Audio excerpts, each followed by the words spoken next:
Well, thank you so much. Mandy, I don't think the words can describe the honor that it is to have you today. I mean, I am wowed, and I'm so glad that there's people like you in the world that is creating this movement and putting us all on the map. To continue this intersectionality conversation, bridge it over to what the wonderful talk we just had with Juliana. Let's talk about the I in DEIB. It does not just stand for intersectionality, but it is just as important. How can we make our workplaces intersectional, not just diverse? What is the difference, right? We're going to definitely have this great talk with you. We're going to learn a lot about the intersectional approaches to DEIB strategies, implicit bias, and allyship in the workplace. Mandy, welcome again. So glad to have you here. To start off. Thank you. Thank you so much. Yeah, no, pleasure is mine. Let's start off with a great question here. Intersectionality is a term that gets thrown around a lot, but how would you define it with your walk of life? Okay, so to me, as a woman of color who is a woman who is from Indian descent in the UK, I have two labels that I identify myself with, but there's lots of people that have disabilities. There's people that may have a different gender. There's people that may feel economically disadvantaged. So actually, to me, intersectionality is around when you're kind of facing discrimination or barriers to progress and smash that glass ceiling.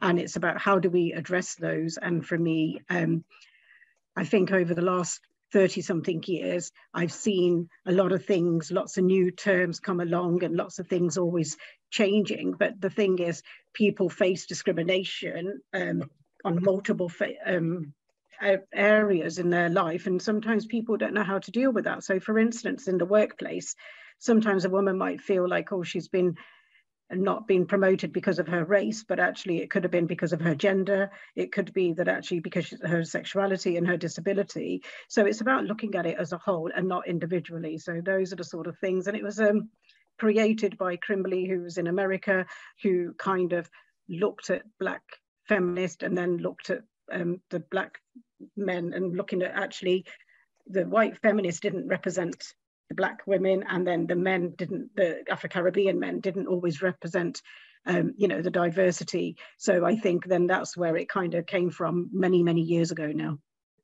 Right, and I think that I love what you just said about how intersectionality is when you're facing a barrier to progress and how to address this, for empowerment in order to break the glass ceiling. So it's a whole process, it's movement, it's something that we all strive to do. I want to ask you about the strategic part of this, because I know a lot of people here in the room that we're holding this community conversation at, we all want to just cause energy to make a difference. We all want to, be able to take these learnings and apply them to our life. What is the difference between a DEIB strategy that isn't intersectional and one that is? Because this is such an important topic. We got to think about it in different groups, and we got to think about it like as a tailored approach, not one size fits all, and putting people in a box, right? So how could you answer that question? Okay, so I want to sort of touch about this before. So if we just think about gender equality, women have been paid an awful lot less than men. In the UK, women have been paid 23.4% less than men. We've seen through the pandemic, and the World Economic Forum has said that it's going to take over 130 years before we get equality. So as we know in America, that actually Afro-Caribbean women are paid less. And then we realized that Latino women are paid even less than the Black women and the white women. So when we're talking about equality and we're looking equal pay for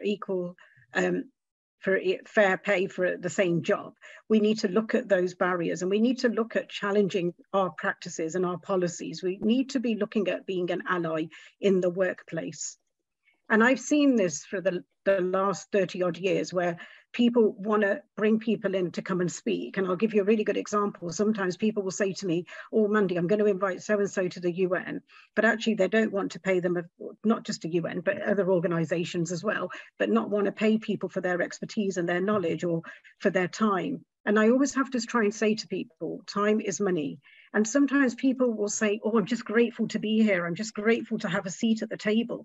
And I say to them, yes, that's great to be here and have that platform and to be represented and to be having your voice and having your say. but you also need to value yourself and you need to respect yourself. And it's really important that we all occupy those spaces and make sure everyone has a seat at the table.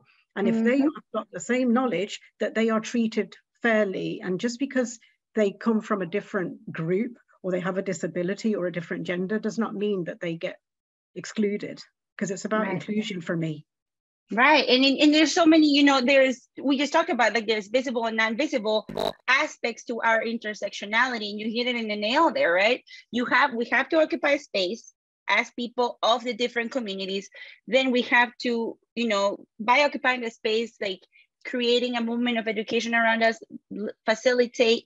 There's always mentorship. You'll be surprised, folks in the audience, how many people want to be mentors for this to be changed.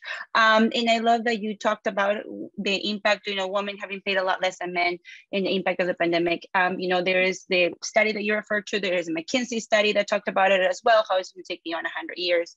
And we have to look at these barriers and you know, barriers and challenges, and starts at work, starts civically as well with, you know, who we choose politically, the organizations that we're part on, like this one that is wonderful and creates that true movement. This next question is super interesting, and I just love to ask you. Intersectionality recognizes the differences in people's experiences and identities, right? As allies, how can we be curious about these differences without exoticizing or othering people? Yeah, so I think, you know, that's a really good question, by the way. And for me, it's about knowing about my privilege. So I'll give you an example. I've been a campaigner for people with disabilities for over 3 decades. I don't have a disability, but for me, it wasn't just about being a mentor. It was about being a sponsor and giving people a real opportunity and making sure that they had a seat at that table. So for me, even though I might face discrimination and barriers, but I also know about the privilege and the opportunities and things that I've had. So it's about paying it forward. I've been incredibly blessed and grateful that things have moved forward for me and things have come, you know, full circle, that I've been able to be represented at different tables. But what I would say, it's not just about saying I'm going to be an ally or just doing that. This is about really challenging practices. This is about asking your employer to create, you know, networks for people, for diversity, for people with say disabilities, or the Gen Z, or whatever group that it is, a women's network. But one of the things I will say to you, and I was saying to somebody in Davos more recently, was around allowing people to bring their authentic self to the table, to bring their self to the workplace. Now, if I came to work and I spent all my time hiding my disability, for instance, or hiding my sexuality, or not being proud of my gender, and I'm just worried that, oh my God, if I tell people I'm Indian or I'm from the global South, you know, are they going to accept me? Will they want to be my friend? Will they like me? And all that energy that I'm wasting on that what if, then I'm not being productive. So as employers, if we create a place where it's safe to be yourself and be proud of the diversity, we know, and we've seen research where there is diverse workforces, those organizations thrive. People have a happy workforce, people are more productive, and you get more for your dollar. So it's really important that we address those issues and actually create a culture of people bringing their whole authentic self to the table. I love what you said. And like, we have 2 questions, but I definitely want to touch points on this. There is a very interesting study that actually want to share. 37% of people who leave tech do so because they felt unfairly treated. And you hit the nail. 57% of tech leavers would have stated their workplace address their concerns and create a more inclusive culture, right? So we're talking about, you know, what can we do? You just said that, calling it out, right? So number one, as the intersectional groups, we got to show up as our authentic selves, because that takes for our productivity, which is also important at work, right? We got to do the best work possible, be our best selves. But instead of wasting our energy hiding, we can use it towards like creating and doing the best work ever. Gotta be authentic, and these companies have to like create that movement for us and facilitating. We cannot hiding with mass occupied space. You know, the things that employers can do, or people or allies can do at work, the workplace, is also calling it out. If you see that like you have a predominantly male cis white audience in your interview panels, call it out, bring someone else. If you have to step out to facilitate someone to be in that panel, to be of color, do it. If you don't see an ERG group that is represented, call it. Invite people from other groups to speak cross-sectionally, because that's super important. We have questions in the audience that I definitely want to tackle here, and it's super important. How do we address issues between different women of color related to solidarity? It's so important amongst all groups without crashing ethnic and cultural specific experiences. Wow, what a great question. I mean, you know what a fabulous question. Do you know what? It's very difficult for women in the workplace already. It is so hard for us to try and get a space and trying to navigate and get a seat to be represented, to be paid equally. And one of the things that I always say, and I, often say this to other women who have made it in their career, why are you not helping other people? And they'll say to me, oh, well, it was really hard for me. It was really difficult to get that, this job. I worked hard night and day. So I said, if you know the challenges, you know the discrimination, you know about the barriers that we face. So why are you doing that yourself? And, for me, I'm not threatened by younger talent. I'm not going to be scared that you have different skills to me, Virginia, because we all bring something to the table. And you know what? We can all make it. And I always believe in being a she for she and not just like having a he for she. Actually, we all need to be sisters together, and we need to create opportunities. And one of the things that people always say to me, oh God, why do you always give other people opportunities? And do you know what I say to them? My glass is so overfull. I have to keep paying it forward. So new experiences come to me. And for me, you know what? I always believe in creating real opportunities and not just saying things. And I'll give you an example. Sometimes, I get invited to do talks, and sometimes I can't be in 2 or 3 places at once. So like if I'm in New York and I get invited to go to Brussels or go to Paris to do a talk, I'm not going to fly back 10 hours to go and do a talk. If somebody's in the area, in that country, I know somebody else, give them that seat, give them that exposure, give them that opportunity. And people will say to me, oh, Mandy, but you're giving away your contacts, you're giving away your connections. And you know what I say? Do you know what? My relationship with Virginia is going to be different to what Hunter's is going to be. And because actually we all can make it. We don't own people, and people will make their own relationships with people. So we need to let go of that fear. Yep. Honestly, it's all about fear. I mean, I had that. I had imposter syndrome and I had fear. I'm a woman with an accent, as you can hear it. And I had fear my whole life to talk and get in front and advocate. I was silent. And I think that once I had someone like you, like a very powerful woman that was a speaker, give me a hand and give me her talks, and she couldn't do it, like you said, passing the baton, I got to where I'm at, and I owe her everything that I am, and she's my best friend. And it was because I shamelessly called her, told her that I would buy her dinner if she just unloaded her secrets and empowered me, and she took me in her wing.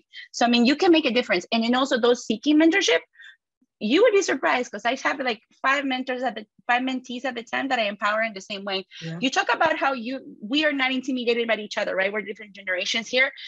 So important, because the earlier generations and the newer generations, we can learn from each other. Let's look at it. You broke a barrier so I can talk here, and I thank you for that, right? I'm a millennial. And then Gen Zers are empowering me, like the women that we're seeing in Iran, taking their mandatory, head wraps and cutting their hair. We just had an athletic event earlier today when an Iranian athlete performed with a ponytail. And that woman right there this morning inspired me not to be fearful. And she's of the Gen Z. This is younger generation. So we all have something to learn from each other, to empower one another. And that's just beautiful. I'm so thankful you said that. We got to open doors for each other too. That's our role. Once we make it, open the door, mentor, bring someone to the workplace. As a woman, I always say to people, send the elevator back down, bring the next generation up behind you, because if you don't, you're going to leave talent behind you. And I was talking to somebody yesterday, we were talking about unconscious biases in tech, and they were like, oh, but how can they be there? I said, you know why they're there?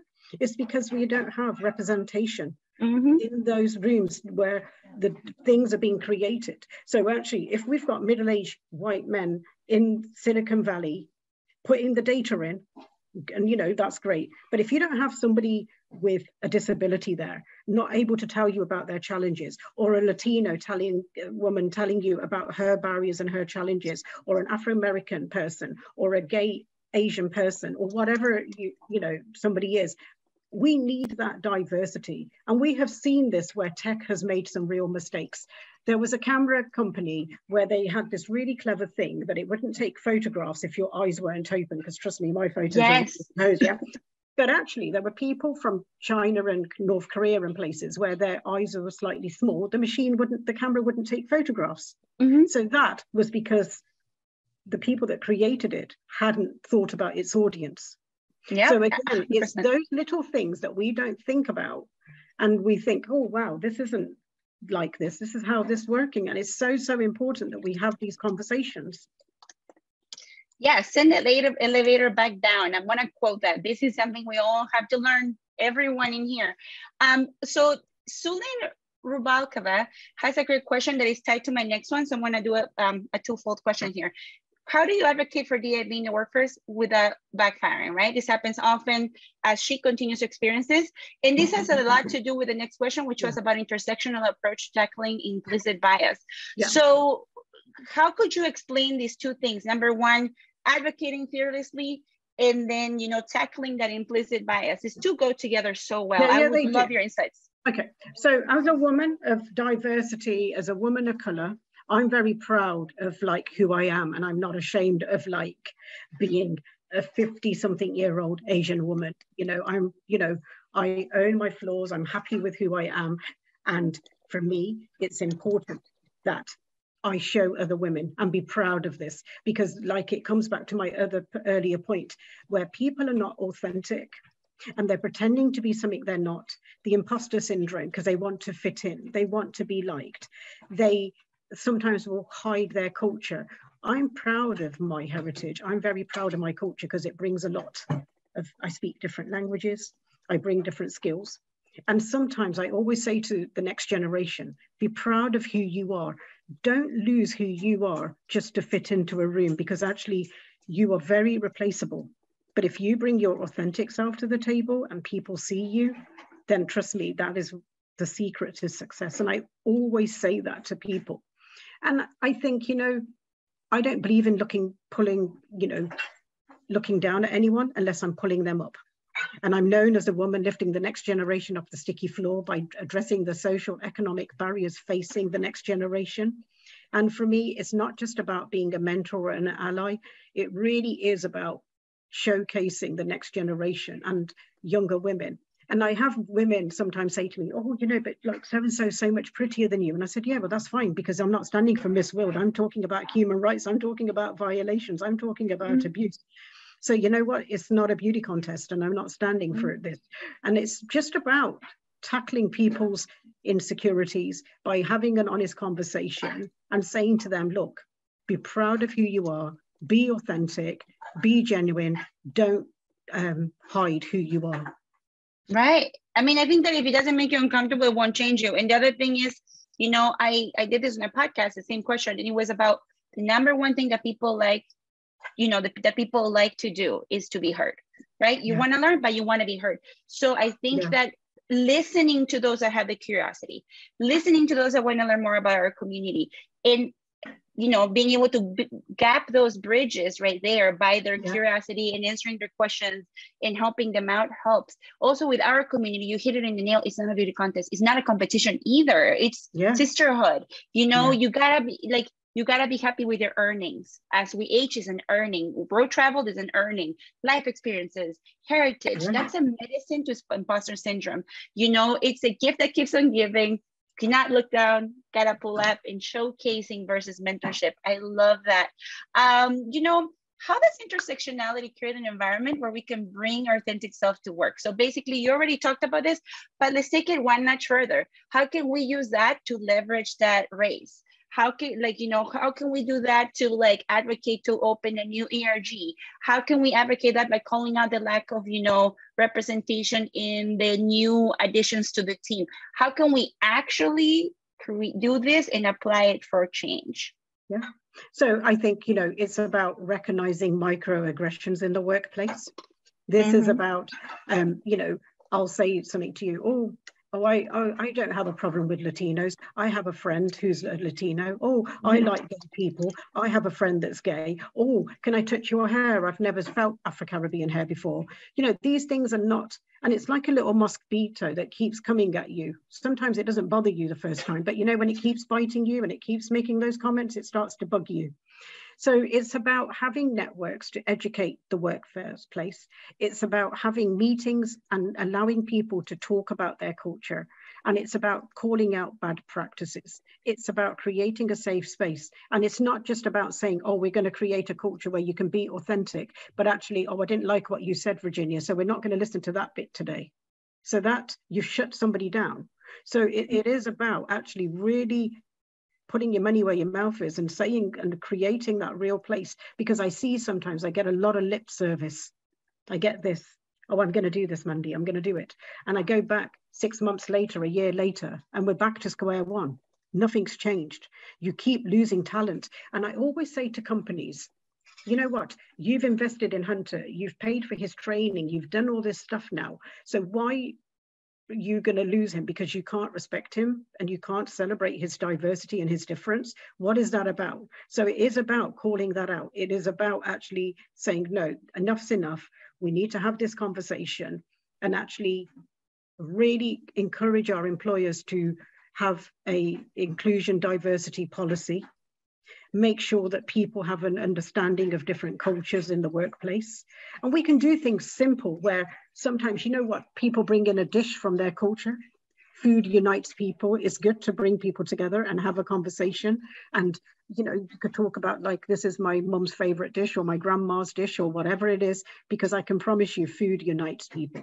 It is great. And we have fears and we think, oh, their food looks funny, it smells funny, it looks different.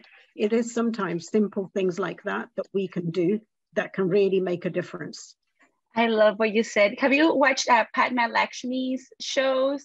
She has a documentary series on Hulu. It's called Taste the Nation. And she does things like that where she brings food-centric conversations about intersectionality. I think food and culture sharings are the biggest way to empower us, right? I think that having like a motive, having like an activity-centered event or topic-centered event to create movement is the best way for people to have curiosity. And curiosity is the biggest catalyst for change. I think that, you know, you spoke so well about recognizing the microaggressions in the workplace, educating others around us, allowing these you know, folks that are, you know, of different communities to share the culture, speaking up and creating that safe space. Creating the safe space is super important. And I'm glad you brought that. No performative actions, right? Holding those accountable. If your company is going to announce a change, hold them accountable. Follow up. Ask for the specific breakdown. Oh, can you share the roadmap to this? That's what we can do in our companies. And it's also about employers, because if I'm giving you a grant or giving you money, I want to know that actually that you're looking at a diverse workforce. Are you really recreating women? And it's not a tick box. I don't want you to say, oh yeah, well, I've got the white woman in my board now and I've done it. That's not what I want. I need that diversity. I want to know that you have done interviews based on merit and it's not just a tick box exercise. Exactly. And we need companies to really take ownership of those things. You know what's funny is that my biggest question is why. When I see a change or when I see an action announced, why and how? Why are we doing this now? I would like to understand what was in your mind. Oh, how are we going to do this? So that's what we could, the biggest things that you can do, even taking it back to basics, right? Kristen is asking, thank you for sharing. Kristen is asking the following question. What are strategies to find out if a potential employer is actually taking an active approach to sustaining DEIB and safe space for intersectionality in the conversations that come to it?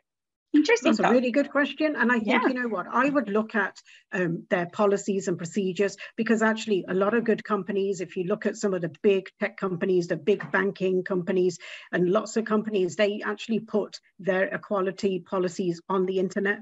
They will tell you that they have a network. So for instance, the government in the UK or like PwC or something like that, big companies who are, you know, very passionate about diversity, they have their policies and procedures on there.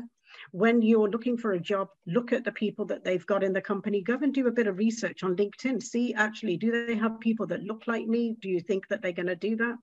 Because actually you will see that, and you will see that actually, you know what, they're really diverse. They're really represented. They've got women at the top. They've got you know, they've got a person of color at the top there. So actually, this is the kind of company that I want to work. So sometimes we have to do a little bit of research and digging ourselves. And one thing that I would like to say to everyone is, just before we kind of end, because I know that I'd love to have this conversation longer, and I know that there's other exciting calls coming on after us, but it is about, you know, you be proud of who you are, as long as you're comfortable and sure of all your skills and you know what you're going to bring to the table. Don't be ashamed of like being, you know, whatever you are, whatever, like somebody said, rainbow, whatever you want to be, you be. And if you do see bad microaggressions and discriminatory practices, call it out and report it, and make managers aware of this and say, look, you know what, this is against the law. We have laws in this country to protect you. We have laws in America and Britain, equality and diversity laws, and actually we have to follow them. So, you know, these bad practices, we cannot have these. No, 100%. I think that you hit the nail with everything. Any biggest takeaways here: hold people accountable, hold leadership accountable. If you don't, people at startups in this conversation, I know there are a ton of you out there, ask to publicize policies. If you don't see anything, ask to show, ask to see, knock on doors, ask people that are in the roster or under people on the LinkedIn pages or companies. What's your story? What you like about your job? What do you not? You have to make sure. You know, I would love at this time, if you can post your, Mandy, how can we get a hold of you? How can we chat with you? Do you have any links? Yeah, on LinkedIn, please follow me on Twitter and LinkedIn, and I will follow people back. And if people have got questions that we haven't been able to answer, I'm happy to answer those questions. Just want to say well done to the whole team, Power to Fly, you know, another great event, and I'm really proud of you guys for celebrating Latino Month as well. And it's really important that we leave no one behind, that we level up the playing field, we make sure everyone has a seat at the table. And if you're in a position like me, send that elevator back down and bring somebody up behind you. Yes, if you're in a position, please do that at any point, any stage, any place. Mandy, the pleasure is all ours. Thank you so much. Thank you.